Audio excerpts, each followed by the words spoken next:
Today we're going to talk about the presenter view. This view only works with a second monitor. Now the second monitor can be a monitor or a TV.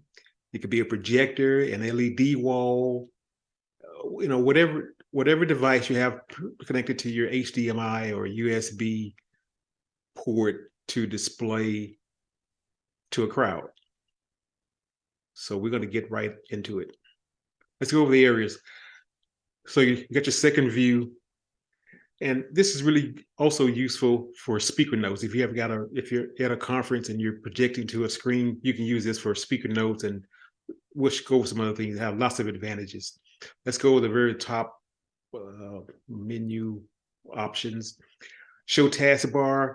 If you want to hop to another program that you've got running, you can click on it and it will open up similar to Windows, and you can hop to that particular file or presentation or whatever program you want to look at. Display settings. You can swap between presenter view and slideshow view. Say if you have it set up and you want it to be the opposite, here's where you would flip-flop them. Keeps you from having to go into PowerPoint and change the settings. And then duplicate slideshow.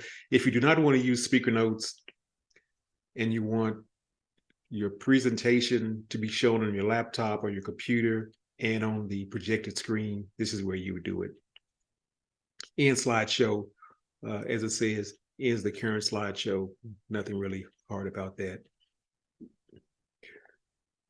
This next section, we have a running timer, so you can make sure you're not running over your presentation time. You never want to go over, never. You try very hard not to go over. Here's where you can pause the timer, restart it, and this looks like a reset. Yes, restart the timer. Here's the current time on the computer, and this is the current slide. And this, as it says, is the next slide. To advance the slides, you would hit the slide advance arrow like such. Now slide 2 shown here is displayed, and slide 3 is next up in the queue. So you can let someone know that on the next slide will be this, and I'll get to that in just a minute if that's what you want to do. And you can see the total number of slides. Let's go back to these options. This area is for speaker notes. You can also add notes.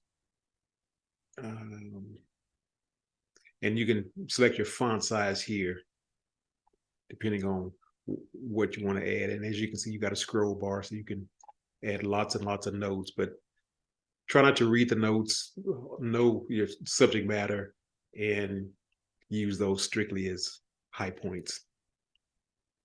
Now going back to this last section, this is, as it states from the bubble text, pen and laser pointing tools. Very similar to what you saw from the slideshow view, which is another video in this series. Pen, highlighter, ink color, eraser for some point or some part, and then erase all ink on the slide. And then this is arrow options is also available. This is show all slides. If you don't know where you're going to show something, you can hop to that particular slide and then come back to where you were. This is a neat little feature, zoom into a slide. That lets you highlight a point, a certain part of a slide.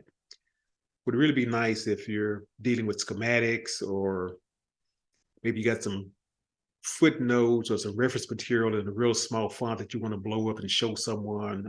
I can't think of a good idea, or a good example, but I'm sure there are examples out there. So let's zoom in, zoom out. This is the infamous unblack the slide. The purpose of it, which is in another video, to take the attention away from the presentation and more on the presenter.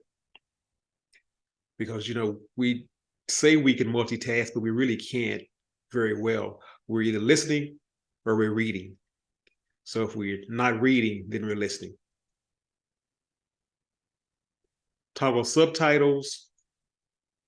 I have not really used subtitles. We're going to make a video on it. I believe it's going to be kind of like a scrolling text that you can use on screen. As a matter of fact, it's taking my voice right now and putting it on the box, if you can see it right here.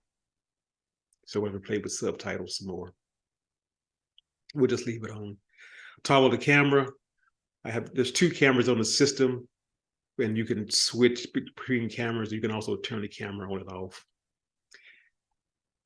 Now you can see it's off there. Now the camera's on. And we have more help here. Last viewed slide, hide presenter view. We wouldn't want to do that because then our help would go away. Screen options, subtitle options, which camera you want to select, keep slides updated, update slides, help, which the PowerPoint help is very well written, very well done, pause, and then end show. That is essentially it for the presenter view. You do need a second monitor. One question I came up with, I'll do some research on it, how would the system work with 3 monitors? Then you could have edit view, slideshow view, and presenter view all running at the same time. And I forgot to mention in another video,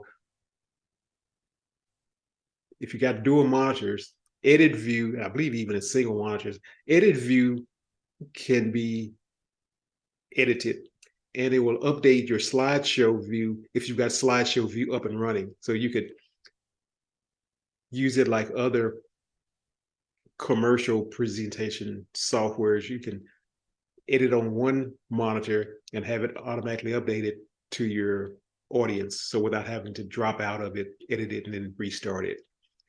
So that's it for presenter view. Send me any questions you may have, any thoughts, any comments, any suggestions, and we'll take a look at them. Love to hear from you. Good luck, and we'll see you in the next video.